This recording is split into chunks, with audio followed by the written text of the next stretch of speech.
All right, Algebra 2, welcome to a new chapter on polynomials. Today, we're going to multiply, divide, and simplify monomials and expressions involving powers, and we're also going to add, subtract, and multiply polynomials. So what does it mean to simplify when it comes to powers? All it means is we don't want any powers that are in parentheses, and we don't want any negative exponents. Okay, so no parentheses, power to powers, no negative exponents. So we're going to perform operations to make sure that that doesn't happen today. And that is how we get into simplest form. So a couple of reminders for you about how exponents work, how powers work. So a product of powers, here's what I would challenge you guys to do, is if you ever get stuck and forget these rules, just try some out on your calculator. Use something other than 1. So here they used 3. And just try it out. So like if I had, something like this where I have the same base with 2 different powers, or it could be the same power, I don't know. But if I had something like, if I have something like this and I want to test it and to see whether or not you add or not, because some people will forget that, all you have to do is test it in your calculator. So just choose something to plug in for your base other than x, right? So here they showed an example of 3. So if I took 3 to the 2nd power in my calculator, multiplied it by 3 to the 4th power, I can see that that is equivalent to 3 to the 6th power. All right, so whenever you multiply the same base with exponents attached to it, you get that same base back and you add the powers. All right. For a quotient, you simply subtract. So you take whatever's in the numerator and subtract the power from the denominator. Notice this is only happening when my base is the same. So in this case, it's x. Here in the example, they use a 9, right? Okay. And then for a negative exponents, if you have something like x to the negative a, it's the same thing as 1 over that thing. And to see this, because some people don't understand why this is the case, I'm going to show you guys really quick. I always do this example, but if you had like 2 to the 3rd power, we know that that is 8, right? And if you have 2 to the 2nd power, we know that that is 4. If we have 2 to the 1st power, we know that that is 2. And you can see going in this direction, right? If you look in this direction each time, that you're dividing by 2. Your answers are always being divided by 2. So if I take 2 to the 0, 2 divided by 2 is 1. If I take 2 to the negative 1, 1 divided by 2 is 1/2, right? So then we just get into fractions. So really, if I took 2 to like the negative 100, it's just going to be 1 over 2 to the 100th power, whatever that is.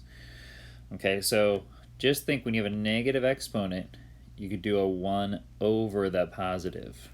Okay, so if I have, for instance here, 3 to the negative 5, it's the same thing as 1 over 3 to the positive 5.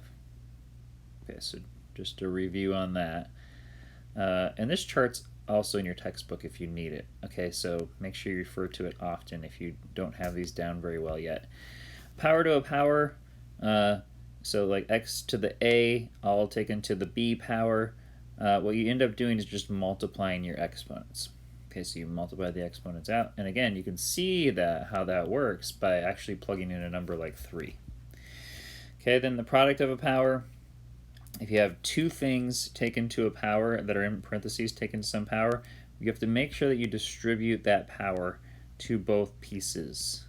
Okay, so that's kind of like your distributive property there. You're distributing the exponent to both pieces. And then a power of a quotient, if you have that happening within a quotient where you have a fraction taken to a power, you're going to do the same thing. You're going to distribute it out. Okay, with one kind of cool rule here, that's kind of an exception, but not really. I mean, we talked about negative exponents up here. Now we're talking about it within power of a quotient. If I have something like x over y to the negative a, I can take that fraction and flip it and treat the exponent as positive. Okay, because whenever you, so if you were to do that, okay, so let's just look at this one real quick. If you distributed it out, you'd get x to the negative a over y to the negative a. Okay, to get rid of a negative exponent, it has to cross over this quotient bar. Whenever it does that, it's like the inverse, right? So we take like the opposite. So whenever it does that, what you're going to want to do is you're going to want to just simply flip the bases. So if I take this y and cross over that bar, it becomes positive. If I take the x and cross over that bar, it becomes positive. So notice how they show that here, but they don't really explain it. Whenever that happens, the negative of the exponent changes, and vice versa. If it's positive and you flip it, the exponent becomes negative. So be careful. You don't want it to ever be negative. But just so you know, that rule works both ways. And then the 0 power, I already talked about it. It's equal to 1. And I believe that is it. But what about 0 to the 0th? Some people have asked me this. What about 0 to the 0? Is that still equal to 1? Well, in that case, you would have 0 to the 1 over 0 to the 1. That's what that would mean if you think about the 0 power rule and how I explained it earlier. If I took this 0 over 1 to the 0 over 1, that's the same thing as 0 to the 1 minus 1. We can never divide by 0, so 0 to the 0th power is not 1. It's not 0, actually. It's actually undefined. Because if you divide by 0, you can never take 0. Well, 0 divided by 0 is going to give you 0, but whenever you have a 0 in the denominator, technically it's undefined, right? So it's kind of an interesting one to think about. A review of monomials. So a monomial, mono meaning one, right, is a number, a variable, or an expression that is the product of one or more variables with non-negative integer exponents. So it says, here in with my double asterisk here, can a square root function be a monomial? Well, if you think about that, can you write it as a power? Okay, you can, but it's not a whole power, right? So if I have something to the square root, I don't know if you guys remember this, but if I take something like the square root of x, you can actually rewrite that as x to the 1/2. Okay, the power has to be a whole number. Okay, so you have to have an integer exponent. So anything with a square root sign in it is not a true monomial. Okay, so here's an example, right? 4 times x squared times y times z. That is the product of a number and multiple variables with integer exponents. This non-example here, square root of x, okay, because it has a fractional exponent, that will not work. And then here, we have a fraction, right? So look, what this is saying here, if you have 5np over n squared, okay, if you wanted to move this thing up, it would actually, you'd have to actually subtract those exponents. So this is the same thing as 5 into the negative 1p, right? Because you'd have to subtract 2 on your n's, and you cannot have a negative exponent. All right, so be careful there. This is the product of one or more variables, non-negative integer exponents. So to simplify monomials, you have to make sure of 4 things. There are no power to powers. Each base appears exactly once, which means here, since the n was twice, I had to simplify that, right? All fractions are in simplest form, and there are no negative exponents. If it abides by those 4 rules, then you know you have a simplified monomial. All right, so let's look at a couple of these. Finally, we're at example 1. So if you were to perform the operation here, notice the main operation here is multiplication, right? So I'm going to multiply everything out. So 2 times negative 7 would give me negative 14. Then I'm going to multiply x to the negative 3 by x to the 5th, kind of multiplying like terms here. Okay, so if I end up doing that, I would get, so if you think about this, x to the negative 3 times x to the 5, you have to add those exponents because this is being multiplied. Negative 3 plus 5 gives me 2. So this is x squared.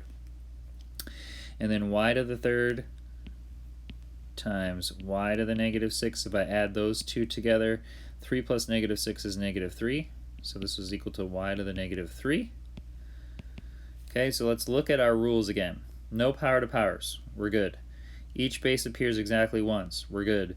All fractions in simplest form. We're good. No negative exponents. We're not good. We have a negative exponent. So to get rid of that, what I'm going to do is I'm going to put it in a fraction. Okay, so this becomes negative 14x squared over y to the positive 3. Remember, whenever you have a negative, it's the same thing as 1 over the positive, right? So I just apply that. Okay, let's look at this one here. If I do the division out here, 15 divided by negative 3 is negative 5. C to the 5 divided by c squared. If I just look at that part of this problem, this is the same thing as c to the third because I subtract the exponents. Okay, and then d to the third over d to the 7th is d to the 3 minus 7, which is d to the negative 4. Okay, so I always write that and then I show my step changing this because this is a negative. Well, I don't want that there. So this becomes negative 5c to the third over d to the positive 4. All right, let's look at a couple more of these. Here we have a fraction to a negative power of 3. So I can go ahead and rewrite this as, I guess I'll do that in the first step here. I can rewrite this by flipping the fraction. Okay, so if I get my pen back to work here, 4 over a to the positive 3. Okay, so you can get rid of this negative by flipping your fraction there. 4 to the third power is 64. A to the third power is just a to the third power, and you're done. Okay, and for this guy, we got to take the fifth power to everything that is inside. All three pieces that were in there. Technically it's all one piece, but there's three parts to it. Okay, so if I take negative 2 to the fifth power, I get negative 32. Okay, x to the third, all to the fifth power. I'm just looking at this piece here for you separately. This is the same thing as x to the 15. Okay, and then y squared to the fifth is the same thing as y to the 10th. We have no negative exponents. Everything appears once, right? So we are good to go. Now, for the next part of the lesson, we need to focus for a little bit on what the degree of a polynomial is. So the degree of a monomial with the greatest degree will give me the degree of the polynomial. So for an example, if you had this guy, right, there's three pieces here. There's three pieces to this polynomial. We got this piece, this piece, this piece. Okay, to figure out what the degree of this is, what I have to do is look at the degree of each individual piece. So to do that, I add up all the exponents. Okay, so here we have x to the third y squared. Okay, so if I add the exponents there, I have 5. I have degree 3 plus degree 2, that's degree 5. For the middle piece, it's just y to the first power, that's degree 1. And then for the last piece, we have z to the 10, y to the first, that's a degree of 11. Okay, so if I asked you, on a test, what is the degree of this polynomial, you would say it's degree 11, because you always choose the monomial, and each of these underlined pieces are monomials, that have the greatest degree. Okay, so this is degree 11. Maybe we need to look at a couple of these. So this is example 2 here. It says, first of all, determine if the expression is a polynomial. If it is, state the degree. Well, this is a first interesting question here. We have x over y. Okay, so that's like x to the first power, y to the negative 1. Remember that if you have any negative exponents, it is not polynomial. So this is saying, so basically for 2a, you would say this is not a polynomial. Okay, for b, this is Good. This is a polynomial, or sorry, a legitimate monomial. So is this. So is this. There's no negatives in there. Everything's integers. So we are good to go. So let's state the degree of this one. So to do that, I'm going to do the same kind of thing here. This piece here is degree 6, because you have 5 and 1. The middle term there is degree 7, because you have 4 and 3. And then my last term here is 2, because you have degree 1, degree 1. Okay, so this would be a degree 7 polynomial for 2b. Let's keep cruising with simplifying a polynomial. So perform the operations indicated and combine like terms. So the important thing with simplifying polynomials is determining what the main thing is happening between the terms and then combining those two terms, or possibly more than two terms. So example 3. We have 3a, okay? Notice that the main thing that we are doing here is subtraction. That is the main thing going on. Okay, so we're just going to subtract like terms. So if I take negative x squared minus x squared, okay, I would get negative 2x squared. So I just took this, subtracted this. Okay, so this part's done. Next, let's go to the x term. Negative 3x minus 2x gives me negative 5x. That's done. 4 minus 5 gives me negative 1. And we're done, right? So there's that one. For 3b, notice this is an important example here. There's no x squared terms over here in this piece, right? So what I'm going to do is I'm just going to leave that 3x squared. Okay, and then I have a negative x over here. Okay, and there's no x's over here. So it's like saying 0 plus negative x, right? So that would just be a negative x. All right, so that piece is done, that piece is done. And then I have negative 6 plus 1, positive 1, which is negative 5. Okay, so that would be 3b. We have 3x squared minus x minus 5. Let's keep cruising here. Example 4. Okay, they want us to distribute this piece out, right? Because you're multiplying it out to each piece here. So we have 4 times 6 is 24. 24 divided by 3 is 8. So we have 8, and then x squared times x squared would give me x to the 4th power. All right, then we go to the next piece. 9 times 4 is 36. 36 divided by 3 is 12. X squared times x gives me x to the 3rd. Then I'm going to distribute this last piece out. 4 times negative 12 is negative 48. Negative 48 divided by 3 is 16. So for this piece it'll be negative 16, and then the x squared, there's nothing to combine that with, so it's just going to be x squared. Okay, then for 4b we'll do the same thing. We'll just distribute this out. This one's a little easier actually. So this becomes negative times negative is positive 6a to the 3rd. Okay, negative times negative gives me positive 22a squared. And then negative times positive gives me a negative 40a. Okay, just using our distributive property. I'm going to save example 5. Maybe we'll do some of those together in class. This will be what I end with, is example 6, where we multiply two pieces together. Okay, so to do this, you have to FOIL. Okay, so you got to think FOIL. Some people go this direction.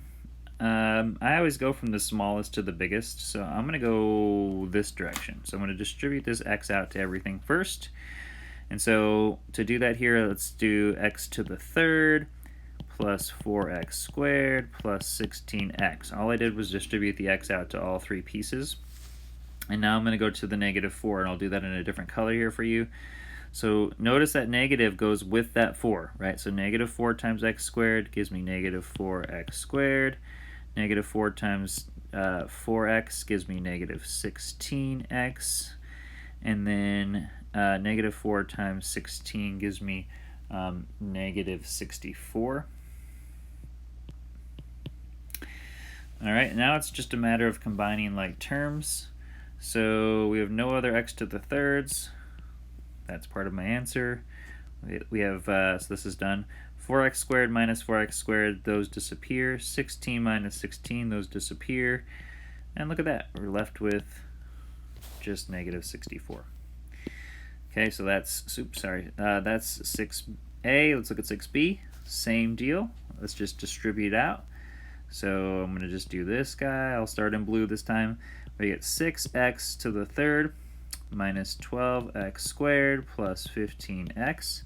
Then move to the negative 1. We'll do this in red this time. So when we perform that, we're just changing the sign of everything, right? So negative 2x squared plus 4x minus 5. Minus 5. Let's see here. Can I do that?